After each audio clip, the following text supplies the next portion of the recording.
उसके बाद आपके पास 7 है। 7 में क्या लिखा हुआ है, find the equation of an ellipse whose centre is at origin. जब सेंटर ओरिजिन पे है तो टेबल में जो आखिरी के 2 कॉलम थे वो फालतू हैं। जब सेंटर ओरिजिन पे आ गया आखिरी के 2 कॉलम फालतू हो गए। Major axis along Y axis, इसका मतलब है सेकंड कॉलम जो है वो कंसीडर होगा कि जिसमें major axis along Y axis होता था। And length of major and minor axis 20 और 12 दी हुई है। देखो सबसे पहले length of major axis 2a किसके बराबर है, 20 के बराबर है। तो यहाँ से आपके पास a की वैल्यू 10 आ जाएगी और a स्क्वायर की वैल्यू 100 आ जाएगी। दूसरी चीज़, लेंथ ऑफ माइनर एक्सिस 12 के बराबर है, तो 2b बराबर हो जाएगा 12 के, b बराबर हो जाएगा 6 के, b स्क्वायर बराबर हो जाएगा 36 के। अब आ जाओ सवाल पे। एलिप्स जो है ओरिजिन पे है और दूसरी चीज़ major axis along Y axis है, तो उसकी इक्वेशन क्या होगी, x square divided by b square plus y square divided by a square equal to 1। ठीक है, इसमें आप बी स्क्वायर की वैल्यू पुट करो 36, वाई स्क्वायर की वैल्यू पुट करो 100 इक्वल टू 1। ठीक है, अच्छा आप इसको सॉल्व करना चाहो तो आप सॉल्व कर सकते हो। इसको सॉल्व करने का सबसे इजी तरीका ये है कि आप एलसीएम लो, 36 और 100 का एलसीएम।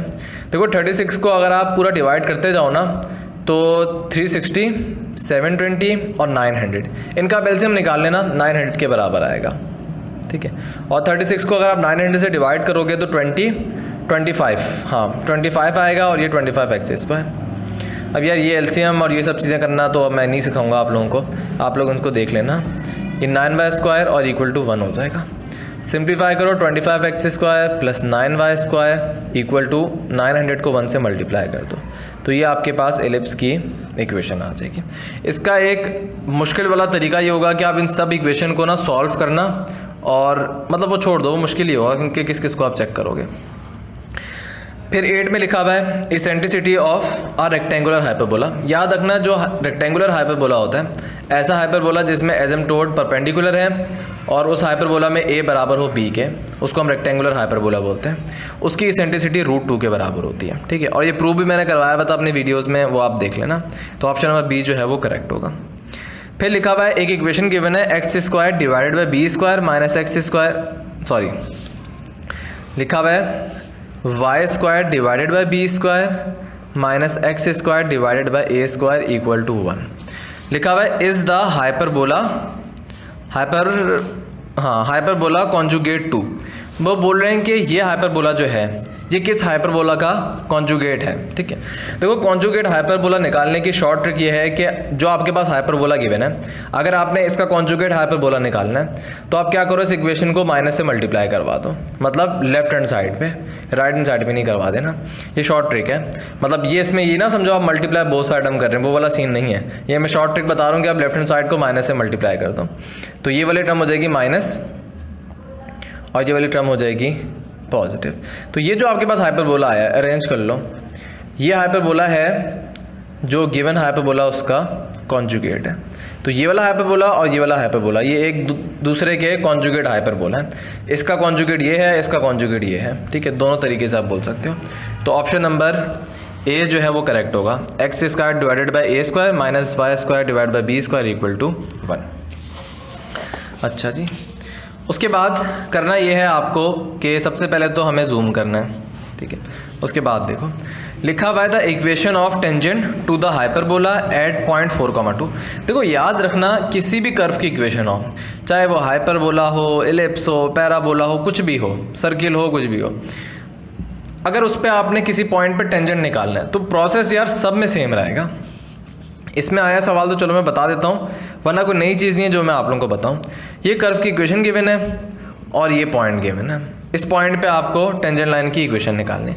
वही तरीका यार कि आपने डिवाइड करना है, सॉरी डिवाइड कर रहा हूँ, डेरिवेटिव लेना है। एक्स स्क्वायर का डेरिवेटिव 2x, वाई स्क्वायर का डेरिवेटिव 2y, फिर dy बाई डी एक्स और 12 का derivative 0। dy by D x को इस तरह भी लिख सकते हैं y प्राइम। फिर आप क्या करो, -2y को अपनी जगह पे रहने दो, 2x को उधर ले जाओ, नेगेटिव हो जाएगा, नेगेटिव से नेगेटिव कैंसिल, y प्राइम आपके पास आ जाएगा। अच्छा 2 से 2 भी कैंसिल, x ओवर y के, मतलब आपके पास डेरिवेटिव जो है इस तरह लिख दो, डेरिवेटिव जो है वो आपके पास आया x ओवर y। अब ये होता है slope of a tangent line, किस पॉइंट पे आपने निकालना है वो पॉइंट पुट कर दो। लेट कर लो हमारे पास पॉइंट क्या 4,2, तो अब क्या करो, डेरिवेटिव के अंदर आप पॉइंट पुट कर दो 4,2। डेरिवेटिव था x over y, x value है 4, y वैल्यू है 2, तो स्लोप आपके पास आ जाएगा 2 के बराबर। ये जो स्लोप आया आपके पास, ये टेंजेंट लाइन का स्लोप आ गया। आपको इक्वेशन निकालनी है, स्लोप आपको टेंजेंट लाइन का पता है, पॉइंट भी आपको सवाल में गिवन था 4,2। अगेन शॉर्टकट तरीका क्या है, जो न्यूमरेटर है वो x का कोफिशिएंट है, स्लोप में डिनोमिनेटर जो है वो y का कोफिशिएंट है, स्लोप पॉजिटिव है तो दरमियान में नेगेटिव।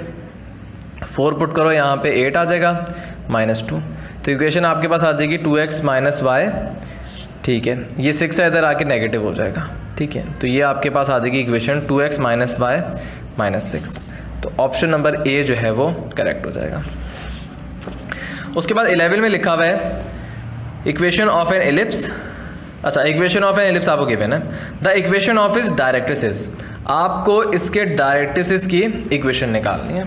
अब ये सवाल जो हैं ये थोड़े लेंथी होते हैं, इसको सॉल्व करने के लिए एक तो पेज भी दूसरा चाहिए मुझे। तो निकालने का तरीका क्या होगा भाई, सबसे पहले आपके पास एक इक्वेशन गिवन है एलिप्स की, 4x² plus y² plus 8x minus 10y plus 13 equal to 0। ये आपके पास एलिप्स की इक्वेशन गिवन है। अब आपको निकालनी है इक्वेशन ऑफ डायरेक्ट्रिक्स, वो उसी वक्त आएगी जब आप इसको स्टैंडर्ड फॉर्म में कन्वर्ट कर लोगे।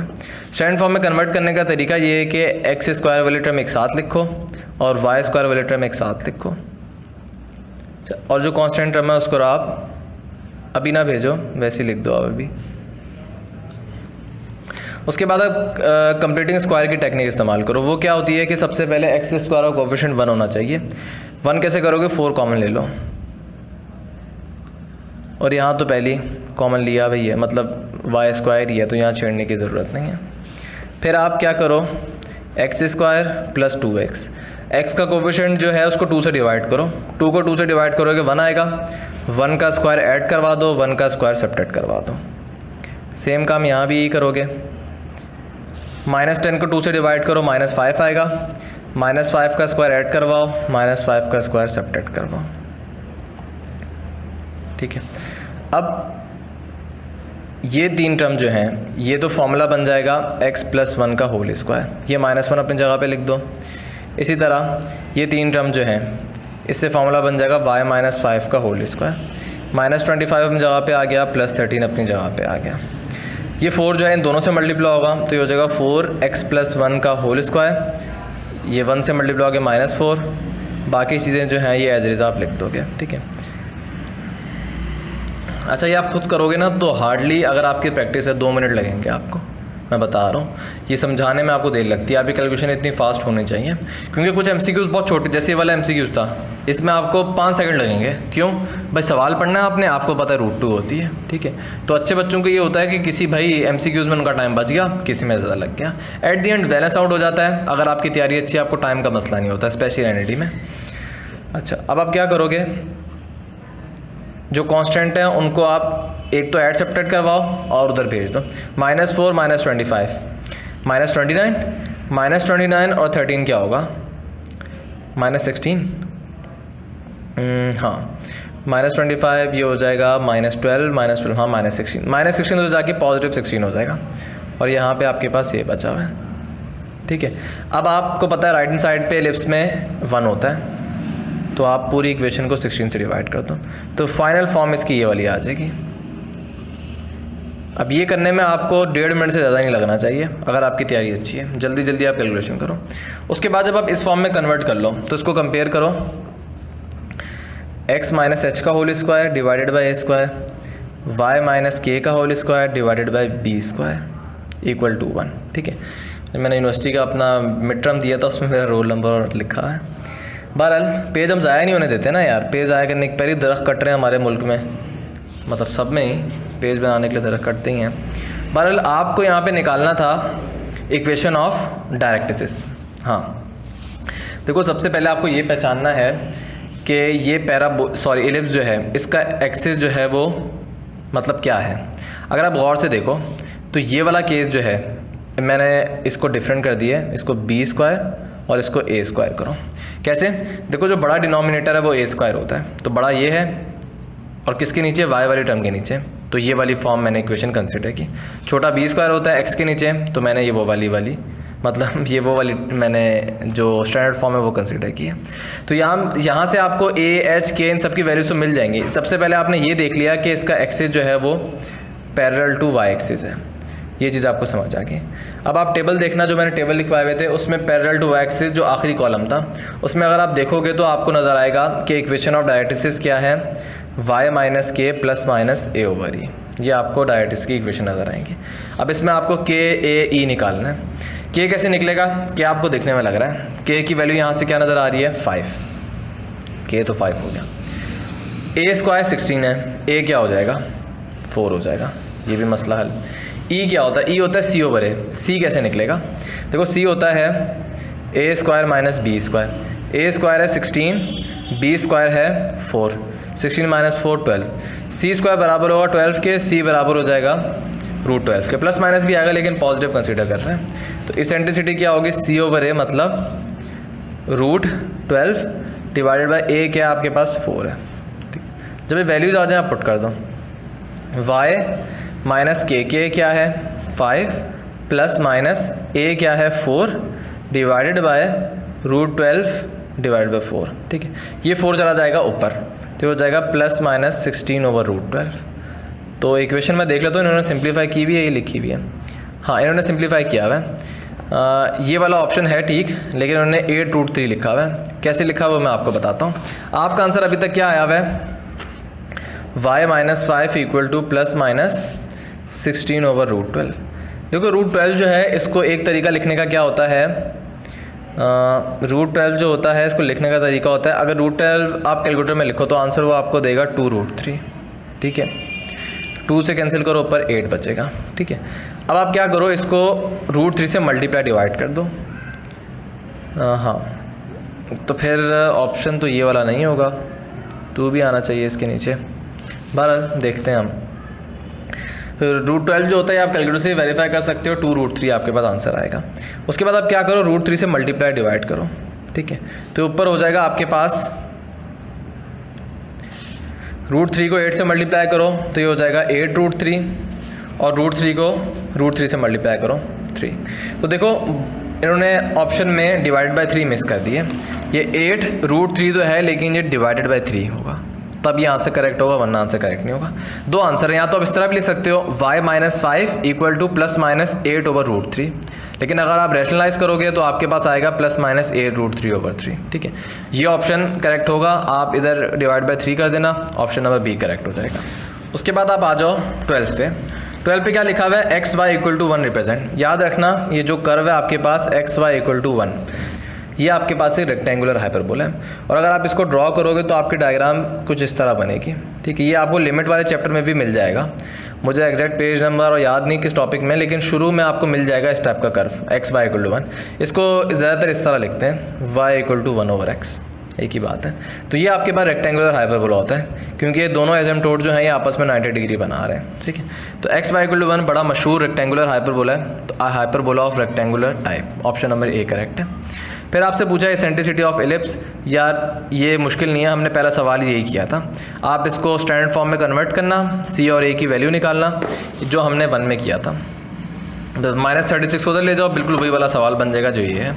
इधर 225 से डिवाइड करना और सी और ए की वैल्यू फाइंड करके एसेंट्रिसिटी निकाल लेना। उसके बाद 14 में लिखा हुआ है the distance between the foci of ellipse. आपको एक एलिप्स गिवन है 3x square plus 4y square equal to 12, और आपसे पूछ रहे हैं कि आप बताओ distance between foci. Distance between foci क्या होता है, 2c होता है। तो बेसिकली आपको c की वैल्यू निकालनी है, और c के लिए आपको a और b की वैल्यू निकालनी पड़ेगी।